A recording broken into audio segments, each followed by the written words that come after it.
7 राज्यों को कुल 13 विधानसभा सीटों पर हुए उपचुनाव के नतीजे लगभग सामने आ चुके हैं और भारतीय जनता पार्टी को करारी हार का सामना करना पड़ा है। बीजेपी को महज 2 सीटों पर ही इन 13 सीटों में से सफलता मिली है और इन दोनों सीटों पर ही जो बीजेपी का मार्जिन है वो भी बहुत ज्यादा नहीं है। एक तरह से देखा जाए इन सीटों पर हुए उपचुनाव में इंडिया गठबंधन ने जबरदस्त प्रदर्शन किया है और बेहतरीन प्रदर्शन करते हुए लगभग 10 सीटों पर कब्जा जमाया है। पश्चिम बंगाल में तो भारतीय जनता पार्टी साफ हो गई।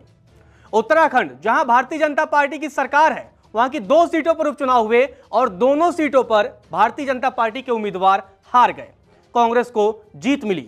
वहीं हिमाचल प्रदेश के 3 सीटों पर उपचुनाव हुए थे जहां कांग्रेस ने 2 सीटों पर जीत हासिल की तो बीजेपी को महज 1 सीट पर ही सफलता मिली है। वहीं पंजाब में 1 सीट पर चुनाव हुए और आम आदमी पार्टी ने जीत हासिल की।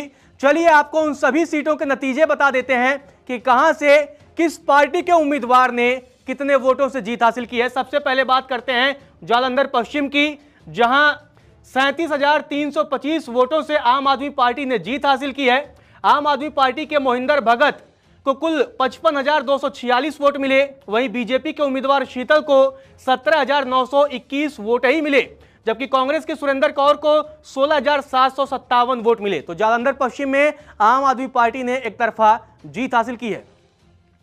अब बात करते हैं उत्तराखंड के बद्रीनाथ सीट की, जहां बीजेपी को हार का सामना करना पड़ा है और 5,224 वोटों से कांग्रेस ने जीत हासिल की है।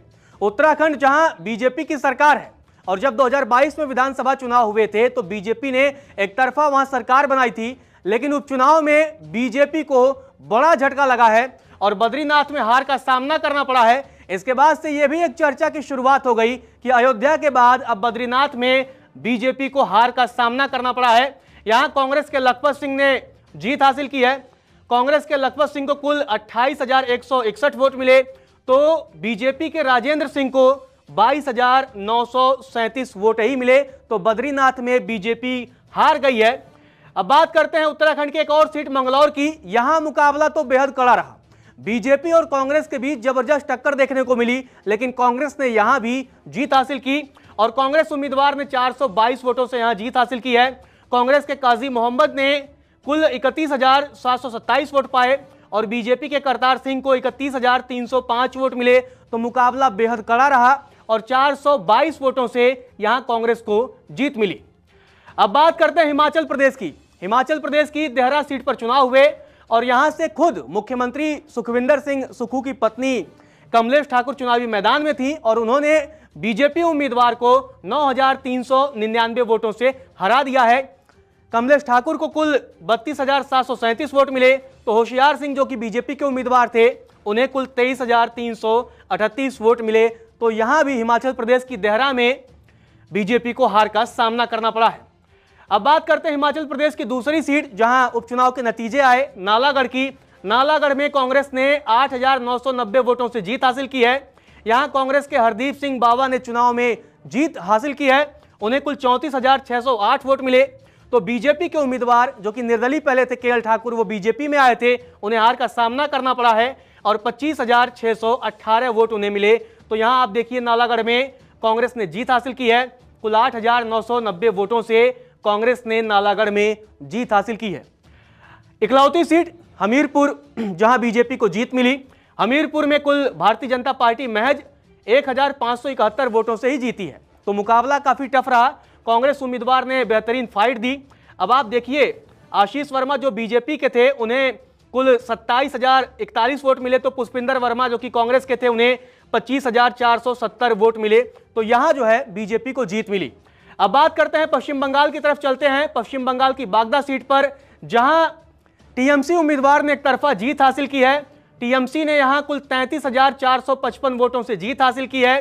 टीएमसी की उम्मीदवार मधुपर्णा ठाकुर ने कुल 1,07,706 वोट हासिल किए, जबकि बीजेपी के विनय विश्वनाथ को कुल 74,251 वोट मिले। तो पश्चिम बंगाल की बागदा सीट पर टीएमसी का जलवा देखने को मिला है और टीएमसी ने कुल 33,455 वोटों से जीत हासिल की है। अब बात करते हैं बंगाल की दूसरी सीट रानाघाट दक्षिण की, जहां टीएमसी ने कुल 39,048 वोटों से जीत हासिल की है। यहां टीएमसी के मुकुटमणि अधिकारी को जीत मिली है, उन्हें कुल 1,13,533 वोट मिले। तो बीजेपी के मनोज विश्वास को कुल 74,485 वोट मिले। तो बंगाल की जो दूसरी सीट थी रानाघाट दक्षिण, वहां भी कुल टीएमसी को जीत मिली है। अब बात करते हैं बंगाल की एक और सीट रायगंज की, जहां पर टीएमसी ने 50,077 वोटों से जीत हासिल की है। तो पश्चिम बंगाल की सारी सीटों पर जो टीएमसी का अंतर रहा, जो टीएमसी का जीत मार्जिन रहा, वो जबरदस्त रहा। और इस सीट पर रायगंज में 50,077 वोटों से टीएमसी जीती है। यहां कृष्णा कल्याण चुनावी मैदान में थे टीएमसी की, तो उन्हें कुल 86,479 वोट मिले।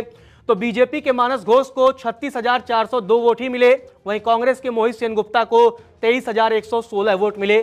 तो रायगंज में भी टीएमसी का जलवा देखने को मिला है और यहां जीत मिली है। इसके अलावा एक और सीट है मानिकतला, जहां के नतीजे अभी तक आए नहीं हैं, आखिरी चरण में काउंटिंग हो रही है और टीएमसी बड़े अंतर से आगे चल रही है और लगभग ये सीट भी टीएमसी के खाते में जाती हुई दिख रही है। बंगाल के अलावा तमिलनाडु की एक सीट है विक्रमंडी, जहां डीएमके इंडिया गठबंधन के सहयोगी दल है, वहां डीएमके जीत हासिल करती हुई दिख रही है। अब बात करते हैं मध्य प्रदेश के अमरवाड़ा सीट की। यहां बड़ा रोचक मुकाबला हुआ। मतलब 18वें राउंड तक तो लग रहा था कि कांग्रेस जीत जाएगी, लेकिन 19वें और 20वें राउंड में बीजेपी कमबैक करती है और जीत जाती है। बीजेपी यहां महज 3,027 वोटों से ही जीत पाती है। बीजेपी के कमलेश प्रताप को कुल 83,105 वोट मिले। तो कांग्रेस के धीरेन्द्र शाह को कुल 80,078 वोट मिले और महज भारतीय जनता पार्टी को यहां 3,027 वोटों से ही जीत नसीब हुई है। अब बात करते हैं बिहार की, क्योंकि यहां बड़ा मुकाबला रोचक था। ऐसा लग रहा था पप्पू यादव आरजेडी की उम्मीदवार बीमा भारती को जिता देंगे, लेकिन वो ऐसा नहीं कर पाए और बीमा भारती तीसरे नंबर पर रही। पप्पू यादव ने पूरा दम लगाया बीमा भारती को जिताने के लिए, लेकिन वो जिताने में असमर्थ रहे। तो आप देखिए कि रुपौली जो बिहार के नतीजे आए हैं, वहां से निर्दलीय उम्मीदवार शंकर सिंह ने कुल 8,204 वोटों से जीत हासिल की है। निर्दलीय उम्मीदवार शंकर सिंह को कुल 67,782 वोट मिले।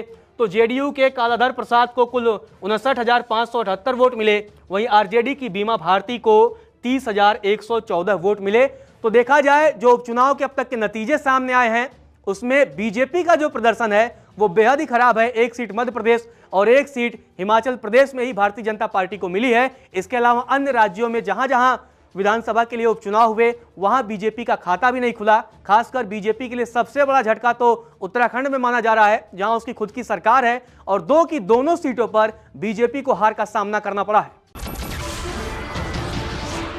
नमस्कार, मैं हूं मानक गुप्ता। अगर आपको हमारा ये वीडियो पसंद आया हो तो इसे लाइक और शेयर जरूर करें और हां, हमें सब्सक्राइब और फॉलो करना ना भूलें, ताकि आप देश और दुनिया की कोई खबर मिस ना करें। तो जुड़े रहिए हमारे साथ और देखते रहिए न्यूज़ 24।